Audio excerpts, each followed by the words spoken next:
Assalamualaikum warahmatullahi wabarakatuh. Bismillahirrahmanirrahim. Alhamdulillah. Wassalatu wassalamu ala Rasulillah Muhammad ibni Abdullah wa ala alihi wa sahbihi ajma'in, amma ba'du.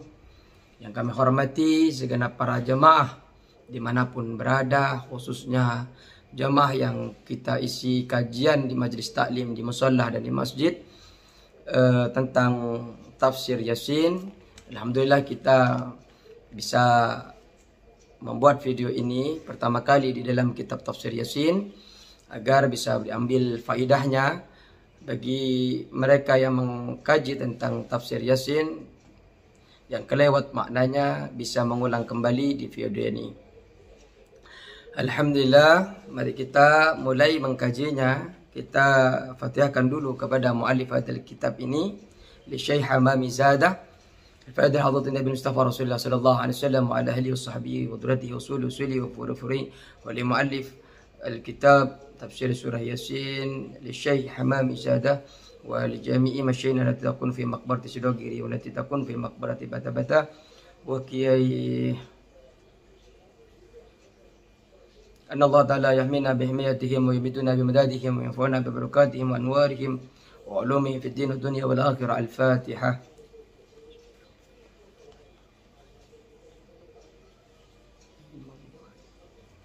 Bismillahirrahmanirrahim.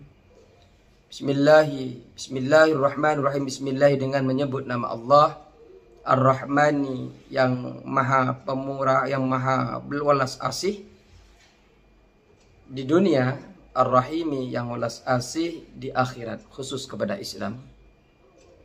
Ar-Rahman adalah kasih sayang Allah yang Allah berikan kepada siapapun, tidak hanya Islam, tidak hanya non-Muslim. Semua hewan hidup ataupun tumbuh-tumbuhan, semua mendapatkan kasih sayang Allah. Ini disebut dengan Ar-Rahman. Tapi kalau Ar-Rahim adalah kasih sayang Allah yang khusus hanya diberikan kepada orang Muslim nanti di akhirat. Bismillahirrahmanirrahim. Yasin. Wal makna daripada surah Yasin, pada Yasin ini kebanyakan di dalam tafsir hanya Allah yang mengetahui.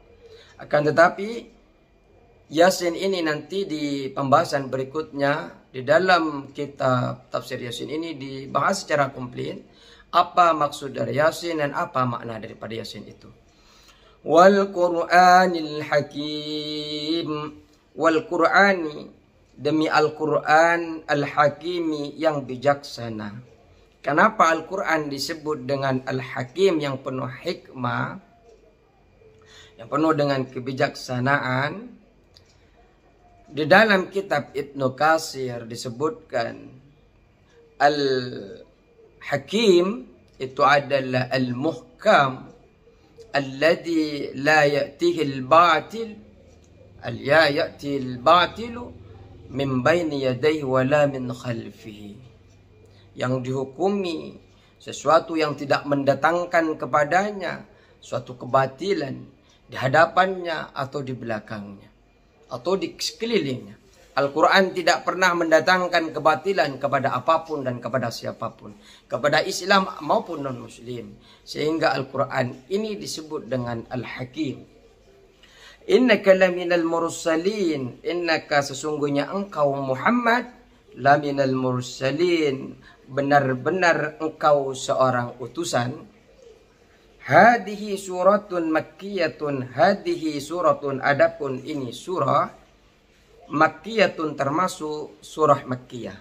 Apa bedanya surah makkiyah dan madaniyah? Kalau surah makkiyah adalah Al-Quran yang turun sebelum Rasulullah sallallahu alaihi wasallam hijrah. Sedangkan madaniyah adalah surah yang turun setelah Rasulullah hijrah. Walaupun itu turunnya di Makkah, tapi waktu turunnya setelah Rasulullah hijrah, maka itu disebut dengan madaniyah. Wa sababu nuzuliha, adapun sebab turunnya surah Yasin. Sekarang kita akan belajar mengapa surah Yasin ini bisa turun. Ini sebab turunnya. Annal kuffara, yaitu sesungguhnya orang kafir. Qalu, berkata orang kafir, anna Muhammadan laisa binabiyyin, bahwasanya Muhammad bukanlah seorang nabi. wala mursalin, dan bukan pula Muhammad itu seorang utusan. Bal huwa yatimu Abi Talib, akan tetapi dia hanyalah anak yatimnya Abi Talib.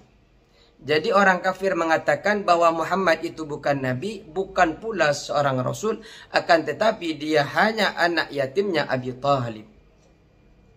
Wa ma dhahaba ila al-maktab, wa ma dhahaba ila al-maktabi, dan wa ma dhahaba, dan tidak berangkat siapa Muhammad ila al-maktabi, ke bangku sekolah. Wa ma ta'allama, dan tidak belajar siapa Muhammad al-ilmah, pada ilmu, pada suatu ilmu, minal muallimi, dari seorang guru. Fa kaifa yasiru, fa kaifa, bagaimana yasiru, menjadi siapa Muhammad nabiyan, seorang nabi. Kalau Muhammad itu tidak pernah pergi ke bangku sekolah, tidak pernah belajar ilmu dari seorang guru, kemudian bagaimana Nabi Muhammad, bagaimana Muhammad itu bisa menjadi seorang nabi? Fakana al-kuffaru musirrina, fakana, maka ada siapa Muhammad, fakana, maka ada al-kuffaru, siapa kafir, orang yang ingkar, orang yang kufar, musirrina, terus menerus, fi ingkarihim, di dalam kekufuran mereka kufar.